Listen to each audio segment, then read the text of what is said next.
கொஞ்சம் பாரு. பெண்களின் திருமணம் நாளில் நமது அரசின் சார்பாக 8 கிராம் தங்க நாணயமும் ஒரு பட்டு புடவையும் அண்ணனின் சீராக வழங்க இருக்கிறார். கொஞ்சம் அங்கே பாரு கண்ணா. சாரி, பேங்கிள்ஸ், கேஷ், கிஃப்ட், பொன் விலைகள் வந்து பேட்ரியார்க்கே உடைக்குமா? அவங்களுக்கு ஒரு இது கொடுத்தா அவங்க பெண்களோட ஓட்டை வாங்கிப்போம் அப்படின்ற ஒரு காரணத்துக்காக அங்க கொடுக்குறாங்க. முன்னேற்றத்துக்கான ஒரு பயணமா நான் வந்து இதை நான் பார்க்கல.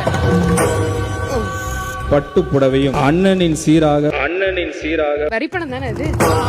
மக்கள் சம்பாதிச்ச பணத்தை ஒரு சிறிய பகுதியை திருப்பி கொடுத்துட்டு எங்க அப்பா மாதிரி தரோன்னு சொன்னா அது என்ன மார்க்கெட்டிங் ஸ்ட்ராட்டஜி தானே உங்களது? அது எப்படி உரிமை தொகையாகும்? நம்ம பெண்கள் வந்து கேள்வி கேட்க ஆரம்பிக்கணும். எங்களுக்கு சாரி வேணாம், எங்களுக்கு கொலுசு வேணாம், எங்களுக்கு பாத்திரம் இது நகைகள்லாம் வேண்டாம், எங்களுக்கு ஆப்பர்ச்சுனிட்டி வேணும்.